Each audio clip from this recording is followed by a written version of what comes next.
Goma, vous venez dans une mission dans la partie grand nord de la province. Qu'est-ce que l'opinion peut retenir après cette mission effectuée surtout dans la partie est du pays?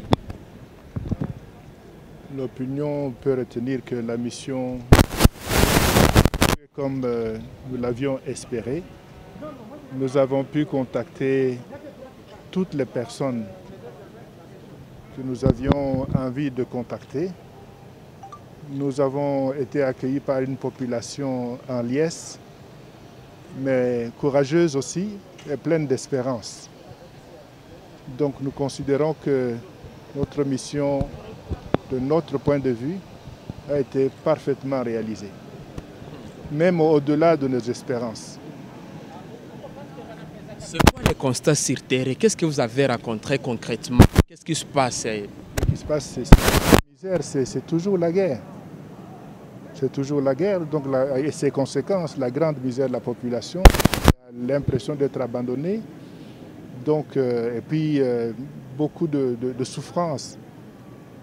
C'est ce que j'ai rencontré. Une visite qui s'organise après vraiment un moment dur où la population a perdu la vie. L'Église catholique s'implique aujourd'hui. N'est-ce pas, c'est déjà un retard? Non, l'Église catholique s'est toujours impliquée. Il y a plusieurs manières de s'impliquer. On peut s'impliquer en coulisses, en silence, sans se montrer.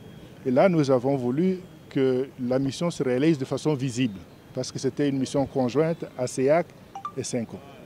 Mais l'Église s'implique toujours quand il y a quelque part absence de paix.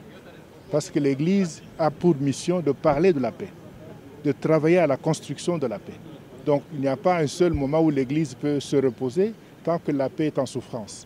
Concrètement sur le terrain, qu'est-ce que vous avez pu quelque chose? Et les pistes de solutions?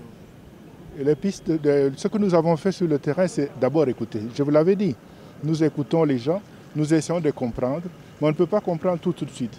Nous avons aussi besoin d'un peu de recul pour pouvoir analyser tout ce que nous avons entendu, tout ce que nous avons reçu comme message, pour pouvoir, nous publierons un mémo qui vous sera certainement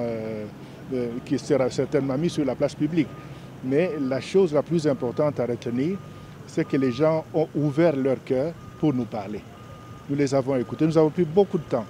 Donc si les gens se sentent écoutés, ils se livrent, ils nous donnent les éléments qui sont à leur disposition pour que nous puissions comprendre la situation et probablement faire un plaidoyer auprès de ceux qui sont chargés de rétablir la paix dans cette contrée. Monseigneur, on voudrait savoir quelles sont les pistes de solutions que je crois qu'à votre retour à Kinshasa, vous allez peut-être rencontrer les autorités compétentes. Quelles sont les pistes de solutions pour qu'on arrive à mettre, s'il faut dire, complètement fait à cette persistance de l'insécurité? Je vous ai dit que nous n'avons pas encore analysé tous les détails. Mais les pistes de solutions, la première piste reste toujours le cœur de l'homme. Tant que le cœur de l'homme est, j'allais dire, même aux prises avec le mal, il n'y a pas de piste pour ça. Là, c'est difficile. La paix se construit à partir du cœur. Si le cœur est transformé, c'est le message des évêques. Les évêques disent qu'ils s'adressent à l'homme, ils s'adressent au cœur. Nous sommes des pasteurs. C'est l'évangile qui guérit le cœur.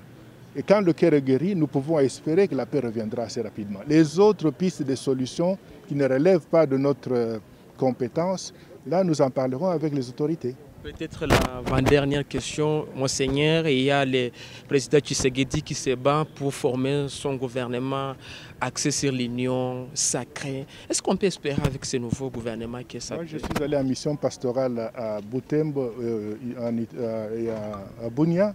Je ne vais pas répondre aux questions qui ne me concernent pas. On peut espérer du nouveau gouvernement pour mettre fin à cette insécurité? Ça, je ne sais pas. Là, demandez au président. Merci, Monseigneur. Je vous en prie. Pardon? Monseigneur Mbadila Marcel, archevêque métropolitain de Kananga. Je vous remercie. Merci, Monseigneur.